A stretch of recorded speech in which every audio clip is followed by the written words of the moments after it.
Check on here. Testing. Yep, we're live on Twitter, at least. I don't know where to see Hey, as if we're we're live getting on. logged on, I think between Twitter, Facebook, and YouTube, we had like well over 300 listens on the last podcast. So, or at Got least views, whatever they consider to be a view, I guess. got Facebook going, and let's see. And it looks like we're live on YouTube. So let me just share that on the Twitter.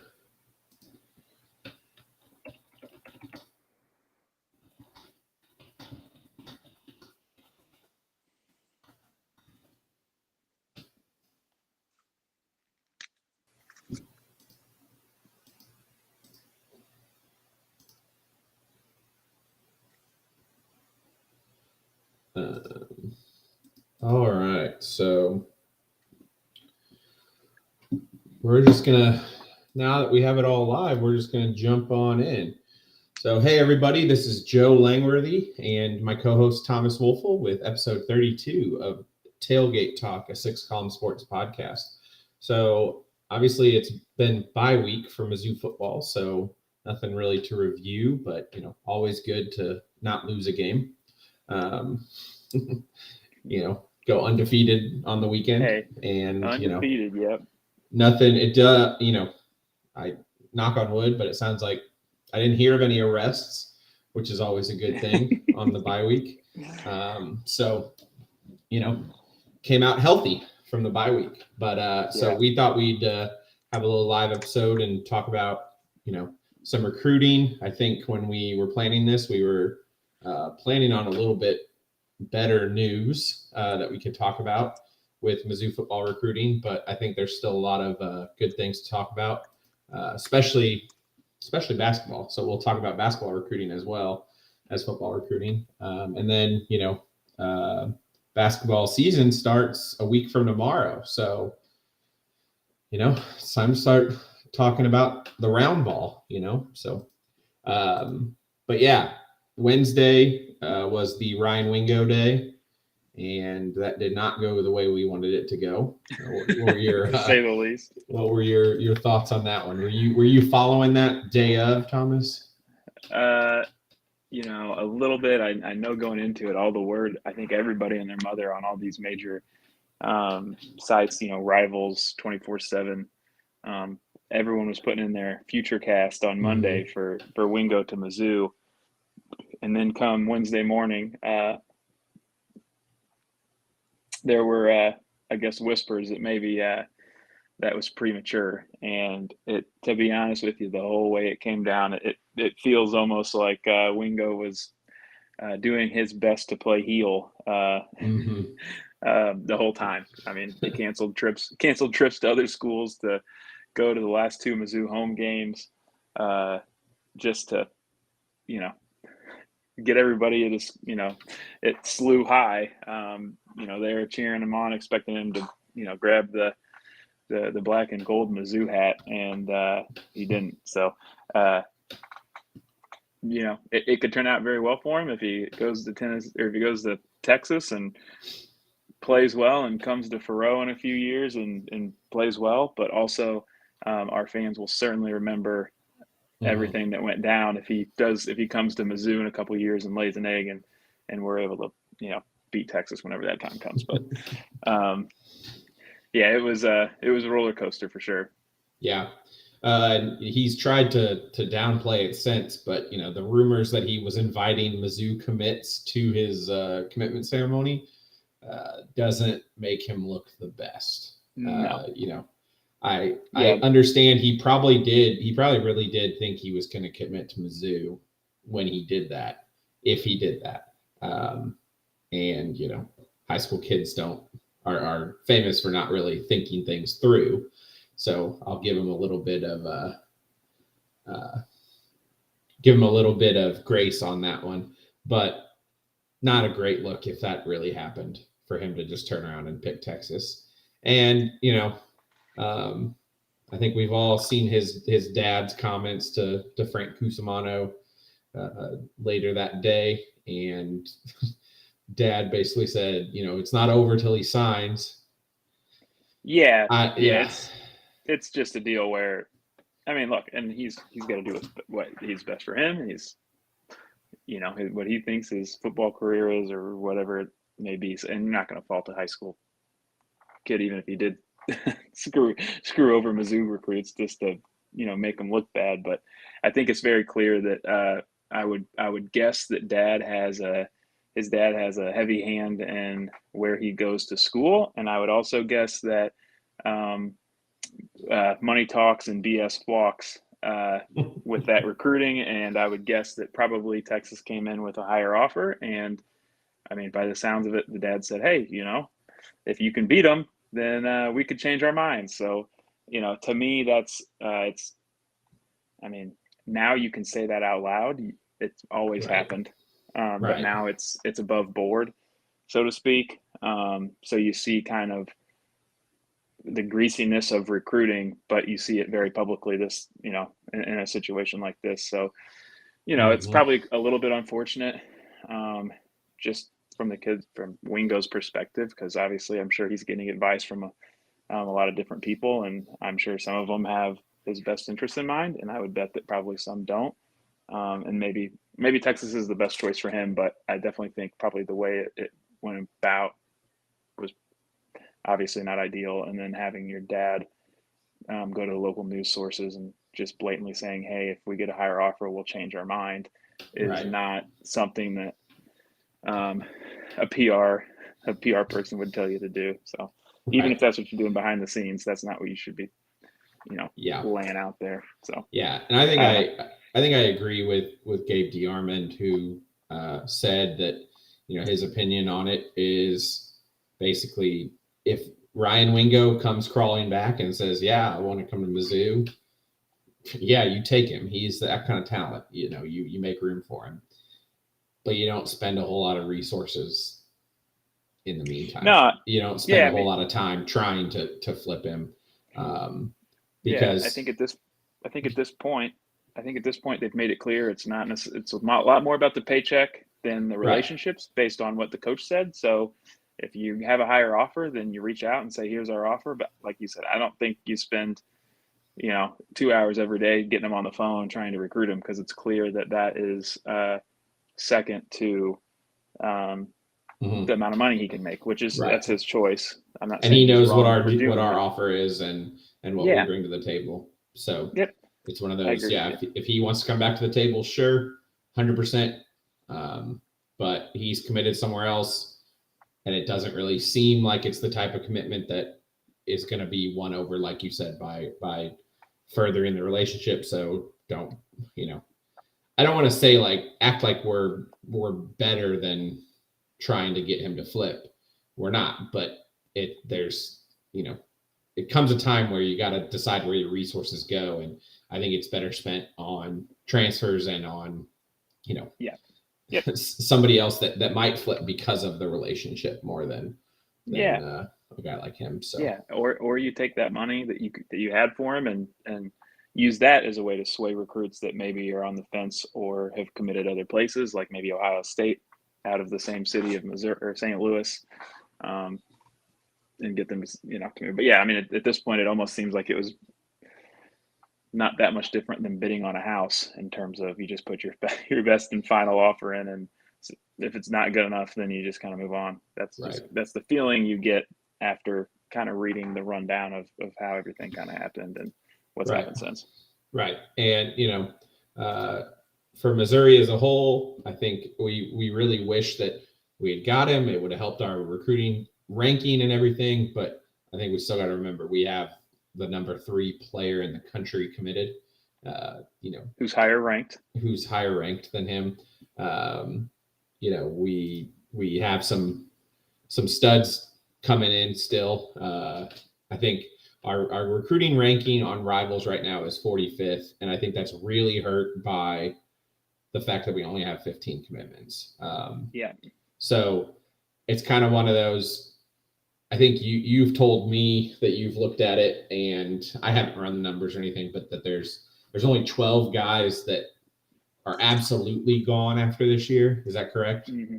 Yeah, I think actually Rivals has a rundown, and I'm sure it's not perfect, but there's only I believe there's only 12 players left, or not 12 players left, but there are 12 players on the current roster who are currently in their last year of eligibility.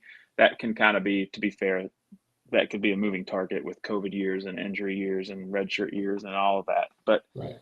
there's 12 guys on the current roster using their last year of eligibility. You're going to have probably, I think probably a small handful go pro. I mean, I would be shocked if Hopper came back. I think KAD at this point has probably improved his draft stock enough to where that makes sense for him to return.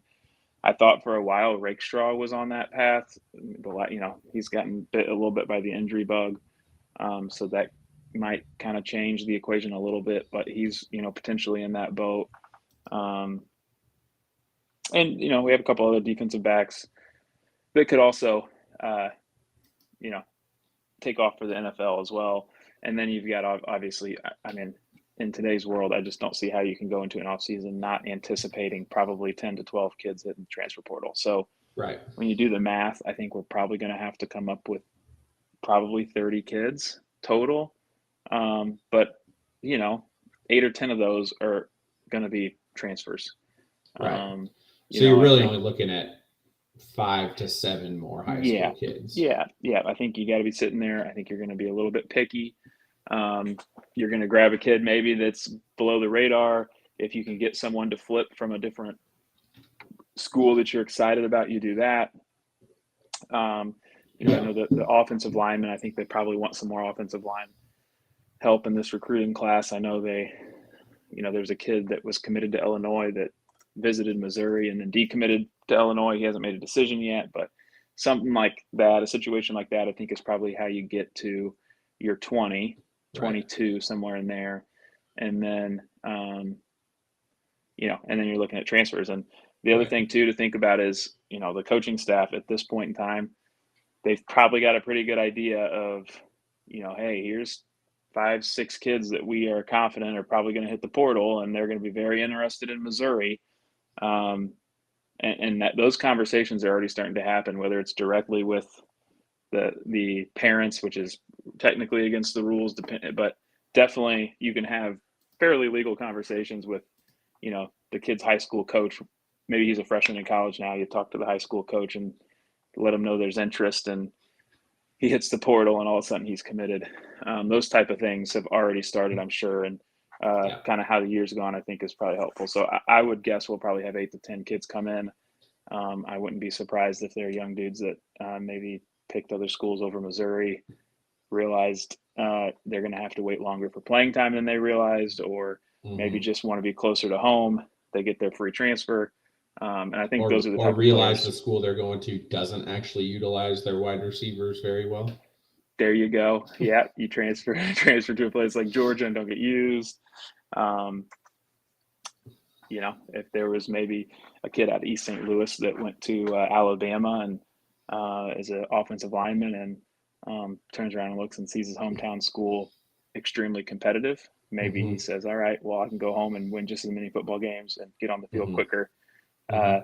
Maybe it makes more sense. So, yeah, I think you'll see a lot of that. But I think the staff has to get the current class to like 20 kids, I would say, probably 20, 22 players, and then hit the portal hard. Right. And I mean, I think that in this transfer portal era, one of the things that, I mean, you've kind of talked about it a little bit there, where we are going to expect 10 kids to at least to transfer out. One of the things that I think has to be taken into consideration with recruiting is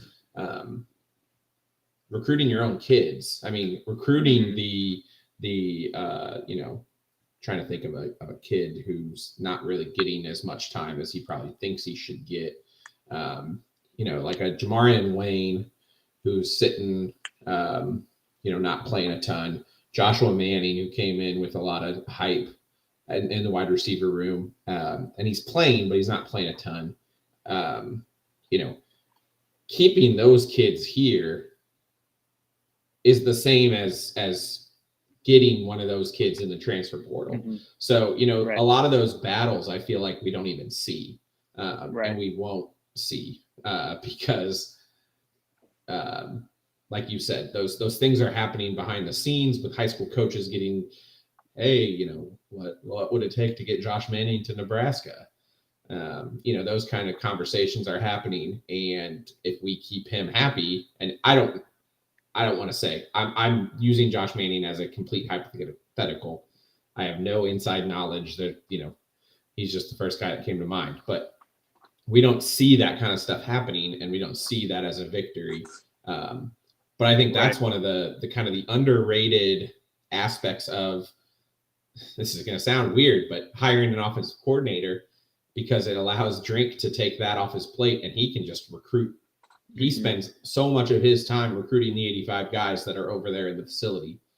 Yeah. Plus recruiting for next year. So, you know, if we can, one of the ways we can get to that number is making it so that only 3 guys transfer out, you know? And so that's kind of the numbers game, like you said. And, it'll be interesting to see how that plays out.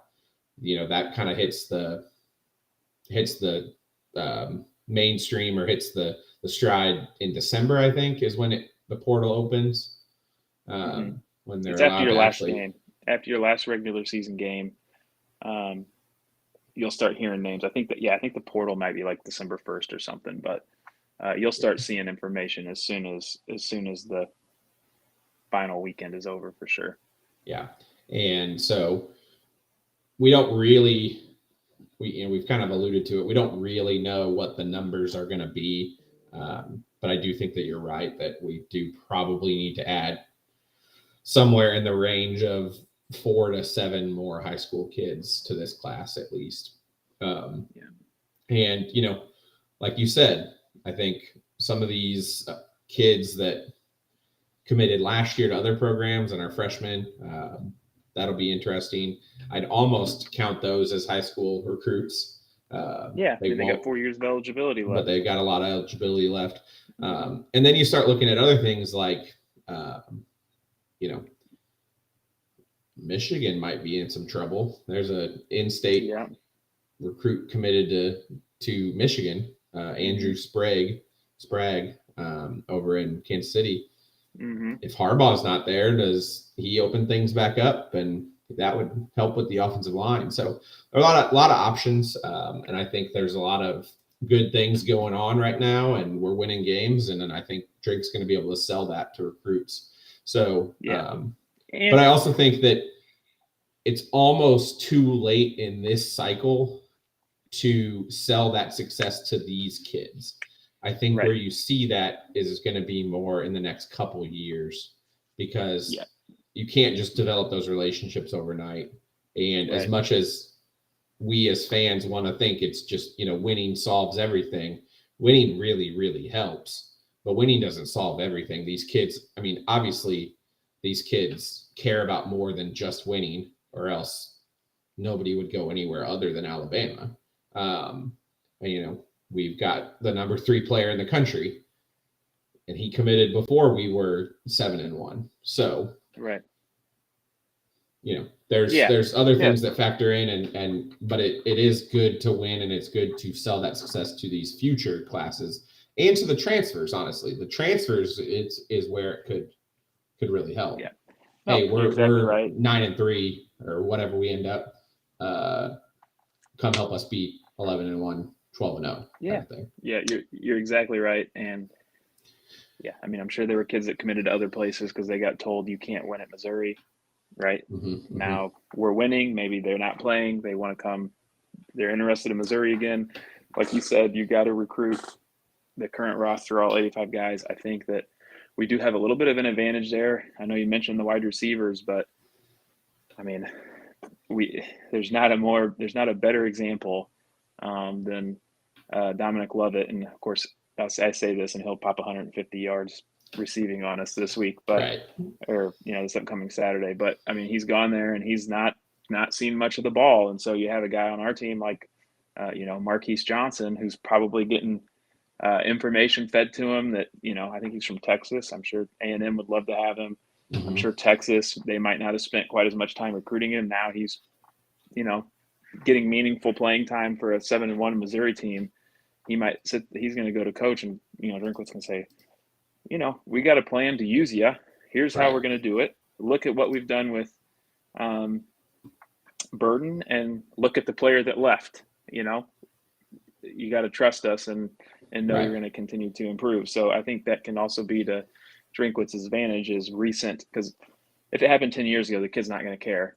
But if it happened 12 months ago, then that's going to be something that kid's going to remember and is going to, it's going to stick in his brain, and he's going to keep that in mind, I'm sure. So yeah, we'll see. Burden is a great recruiting tool for the internal wide receivers for sure, because it's like, hey, if you continue working hard, look at what Luther's doing. Right. If you emulate him. Right. One kid left, one kid stayed. Which one do you want to be like? The kid at Georgia with, 240 receiving yards? Who you already have more yards than. And Right.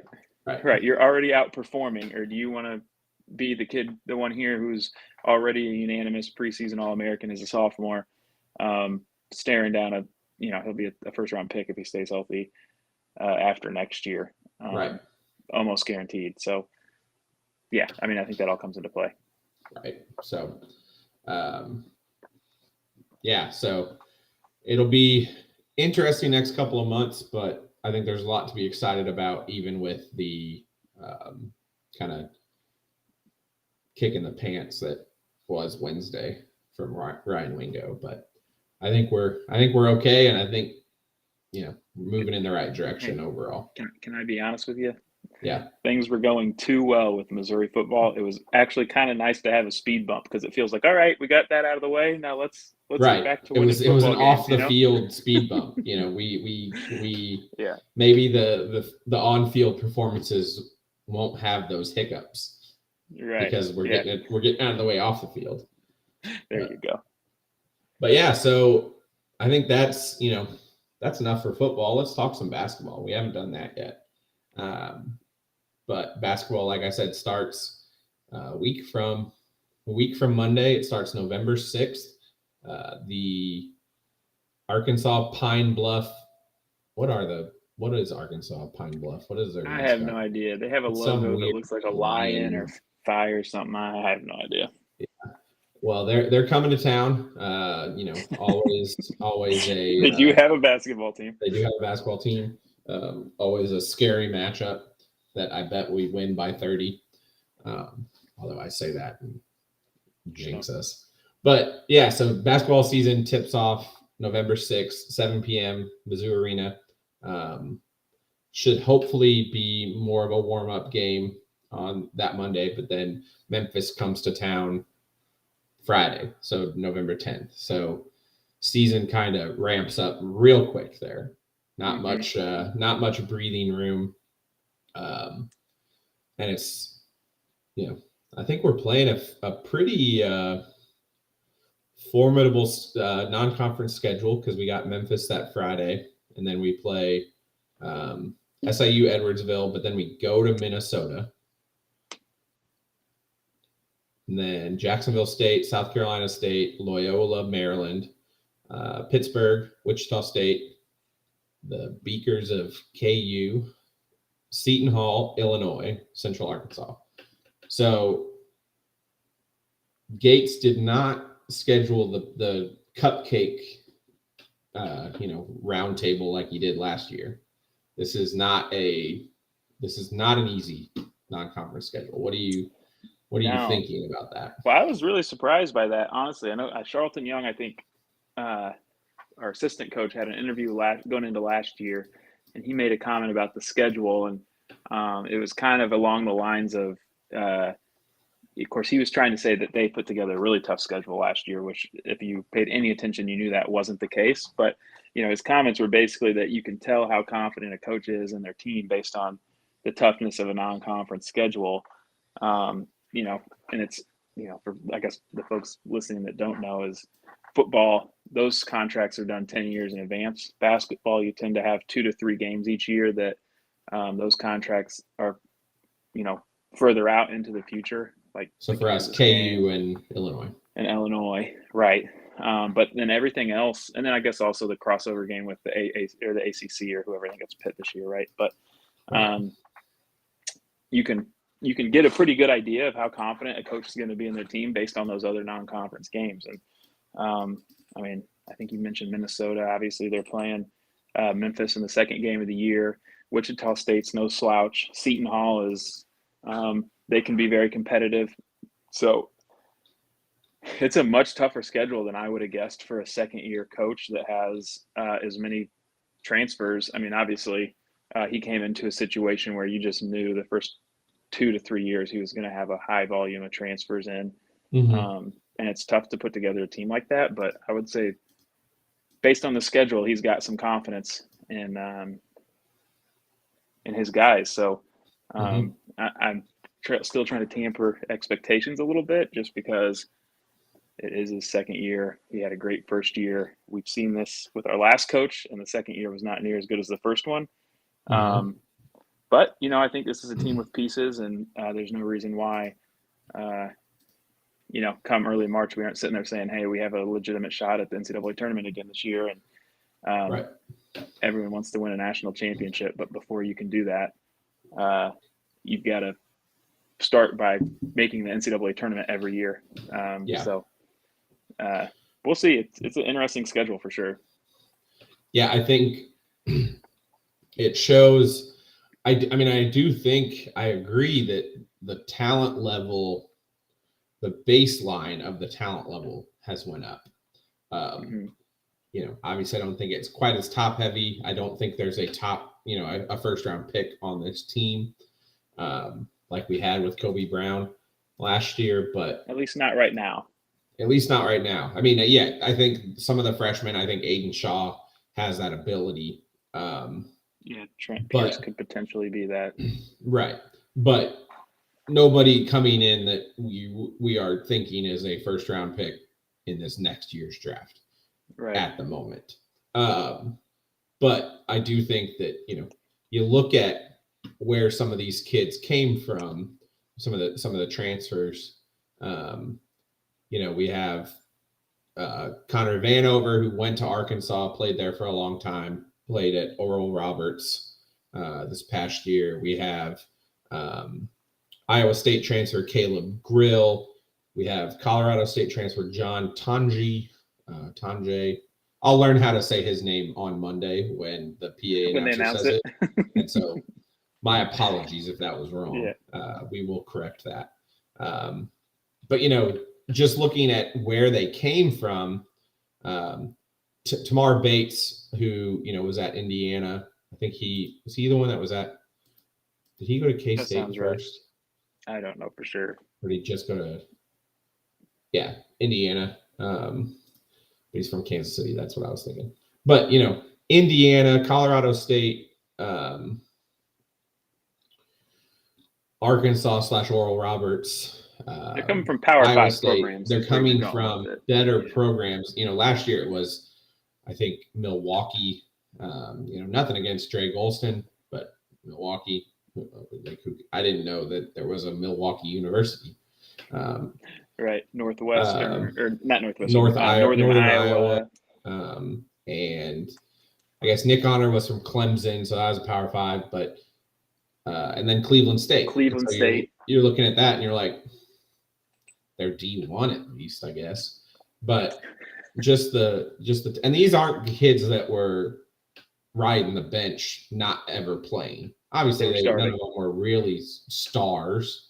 None of them were lighting up the scoreboard for 30 points a game or anything, but they were all playing a lot at these schools. And so just the overall talent level has went up. And then, we retained Noah Carter, Sean East, Aiden Shaw. And I think those are 3 very talented, and Nick Honor, I keep forgetting him. 4 really talented kids that I think can provide some leadership, and in Aiden Shaw's case, some explosiveness and some potential that I think is dangerous, to say the least. Yeah, for sure. Definitely, it's definitely a higher level of talent than we had last year, I think. And obviously, a big portion of that's going to be how it comes together. And I mean, the other thing you got to think about is, we say coming into this year we don't have a first round pick. Well, guess what? Coming into last year, we also didn't have a first round pick, and that is true. It turned out that Kobe Brown was developed into a first round pick. And now, obviously, he had improved each year. He was headed in the right direction, but he took a massive step forward when Dennis Gates and his coaching staff got on campus. And so, I would not be at all shocked if there's a kid on this roster that we're sitting there saying, oh, he's talented, or he's looked good, that shows up and this is, you're looking at him and say, this guy's kicked it into a totally different gear. The way he's built his schedule, as we just talked, kind of tells me that might be the case with someone. Maybe it pans out, maybe it doesn't. But I wouldn't be surprised if we get, 3 or 4 games in and say, this is not the same Noah Carter that we watched play last year. Or, dude, this Trent Pierce kid that is a freshman, he is a lot better than anybody thought. I would not be at all surprised if we have one of those guys on this roster that by the end of the year, I'm not saying he'll be a first round pick, but is knocking on the door and looking like an NBA player. So right. And as solid as, Noah Carter, Nick Honor, Sean East were last year, if they take a step, all 3 of them take steps up in their game, right, that's going to be huge for this team. I think kind of the talk around town kind of centers on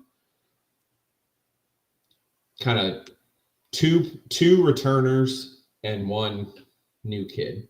And that's it's talking about Sean East. Well, I guess it's 3 kids, 3 returners. Sean East and Aiden Shaw are the 2 that everybody is saying have made huge jumps and are going to be really good. Dennis Gates is talking a lot about Caleb Brown, which I have no idea what to expect there. I don't know if he's blowing smoke or if something's real, but it seems like every time Dennis Gates talks, he talks about Caleb Brown. So we'll see what that's all about. And then Trent Pierce, who you have mentioned, freshman coming in. I think the quote that's going around is a coach is quoted as saying he's not going to be here for 4 years. Yeah. Meaning he's a pro and going to go to the league a lot sooner than I think a lot of people would think. But so I think influx of young talent like that between Trent Pierce, Jordan Butler, who is 7 foot tall, which is always good to have, and then Anthony Robinson. I'm going to mess that up a bunch, just FYI. If I'm talking about Anthony Robertson, I mean Anthony Robinson, just FYI. And I think those are 3 really talented kids coming in. So hopefully they don't have to play a ton and they can develop this year. But always good to see freshmen coming in and that other people wanted, I should say. Yeah, that's a step in the right direction. That you out recruited people instead of kids kind of fell in your lap. So right. Yeah, we'll see what they got. Like you said, I don't think the first game we're going to know a whole lot, but we're going to figure out pretty quickly what type of team we have and how far we have to go when Memphis plays. I mean, they're not typically elite, but they do have top talent, and can be definitely tough to play against. So right.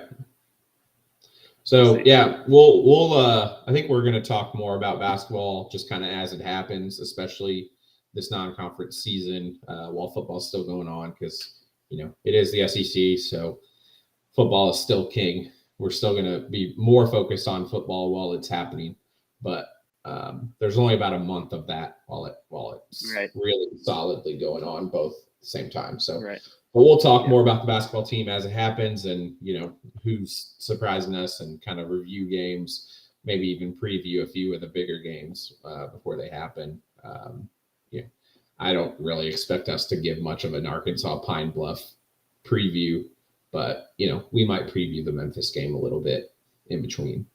But I do want to talk a little bit. We talked about football recruiting. Let's talk about basketball recruiting, because it is the number one class in the country right now, the 2024 class. When was the last time you could say that?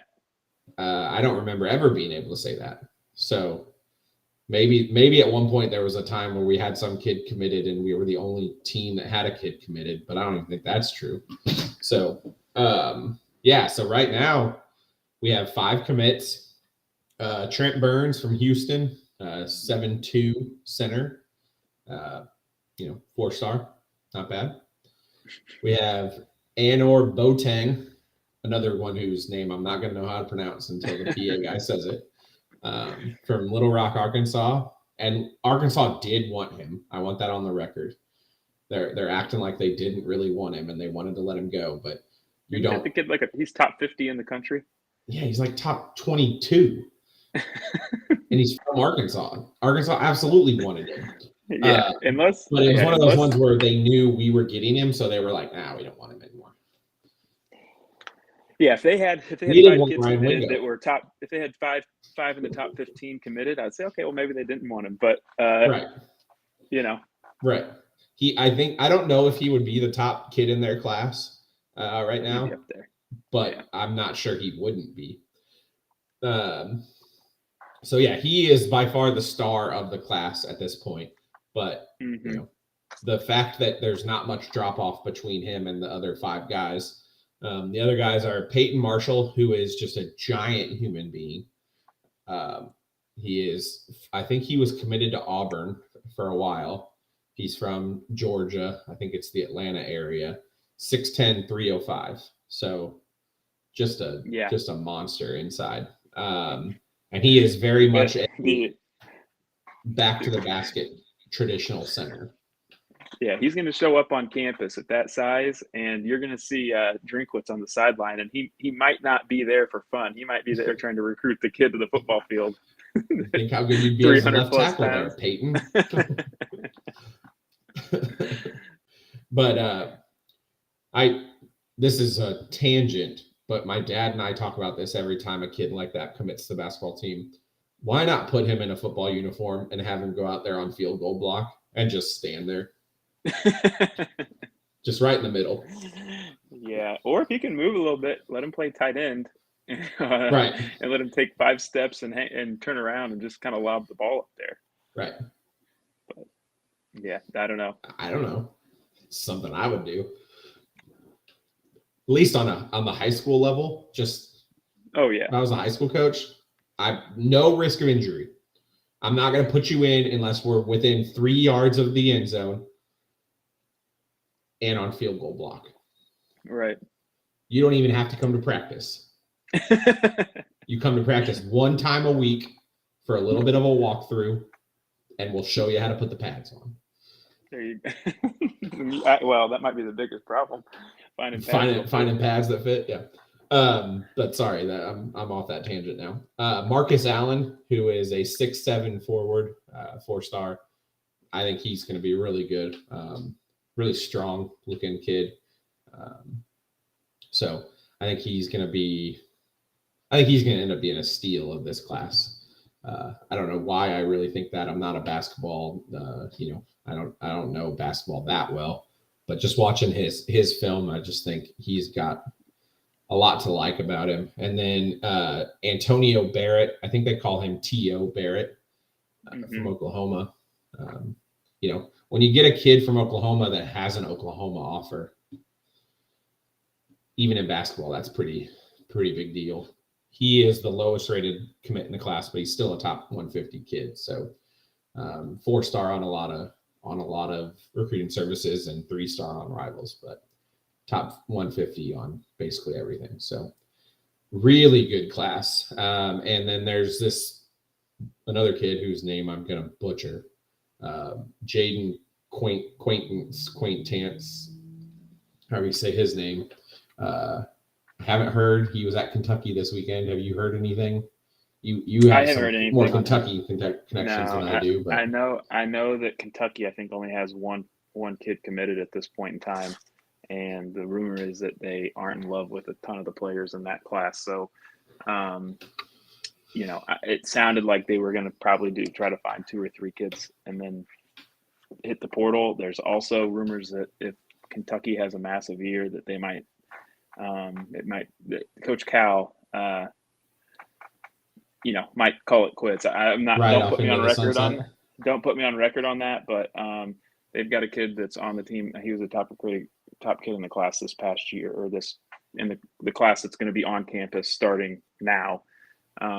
He was friends with the dude's dad, and they almost made it sound like he's kind of been eyeballing that as a potential last year, just given kind of the relationship, I guess, with that family that the coaching staff had, and obviously they were able to build a top recruiting class around it. So, I mean, obviously that would throw a major wrench in the works if he were to retire after the season, but I wouldn't count that out, just given I think they've got 1 kid committed, and he's known for bringing in 5 stars every year. That's right. To me is that's something to note, is that, hey, they've only got 1 kid committed. They don't seem to be aggressively going after, top kids in the class, and Coach Cal's getting up there in age, and he's made plenty of money. So who knows? But yeah, I mean, I think we talked about it in the summer, actually. I think at the time they had three kids committed, I want to say. Mm-hmm. And we just kind of said, they're in a really good spot. They're probably going to just go after big names, and if they can land them, great. If not, they'll hit the portal. And since then, they landed Boateng, who is a potential one and done. I think that's not a guarantee, but it's definitely a possibility. He's borderline at this point, but yeah, he's going to have an opportunity at whether it's 1 or 2 years. They added the center after that, 7'2" kid that had a lot of interest from a number of different schools. And then, like you said, there's one other kid, Quentin's, I don't even know how to say his name, but it's down to us, Kentucky, and the G League. Right. He's a top 10 kid. So they've done basically what we said is, hey, they've got 3 guys, and now they're going to go after the best of the best. And they've actually landed 2 of them.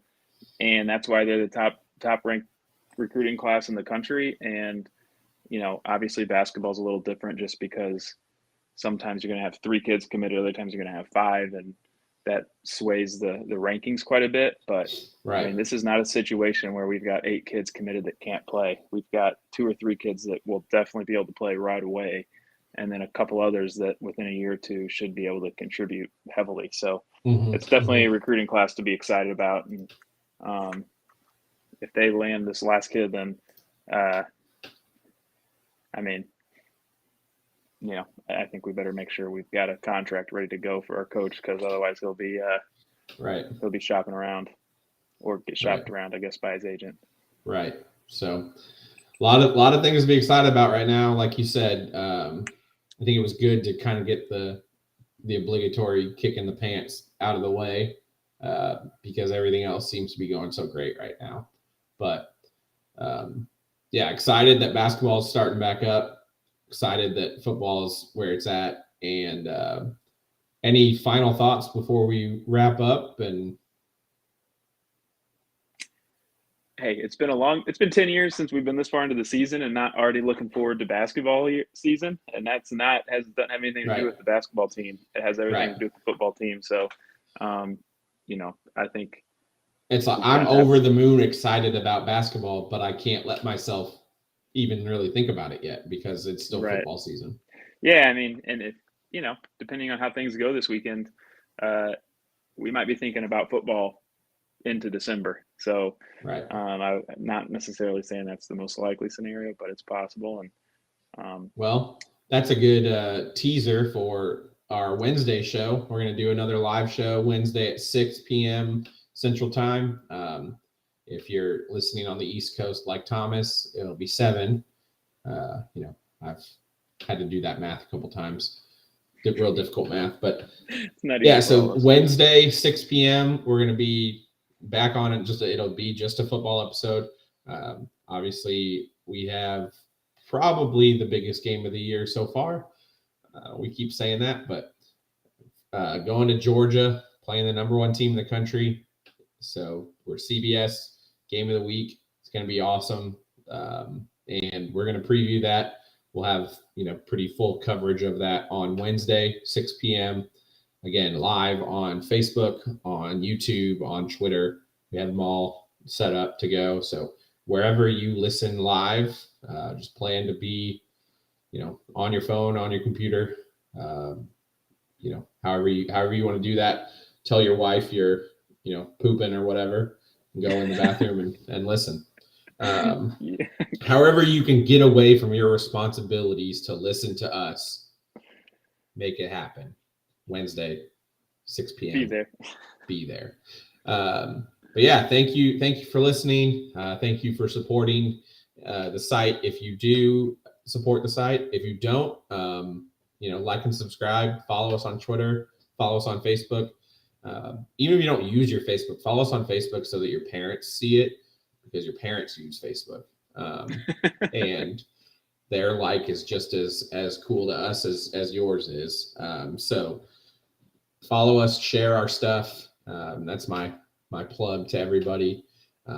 Shout out to 573 Tees. I'm wearing the Hawk Hunt shirt. There you go. Big deal. He retweeted us almost immediately on Twitter, so gotta give him a shout out. Love that guy. Yeah, so that is episode 32 of Tailgate Talk, a 6 Column Sports podcast. Like I said, we'll be back Wednesday, November 1st. I will be clean shaven that day. So, and I'll explain that. I'll explain that day of. So you'll want to tune in just to learn about that. But thanks for listening. MIZ. ZOU.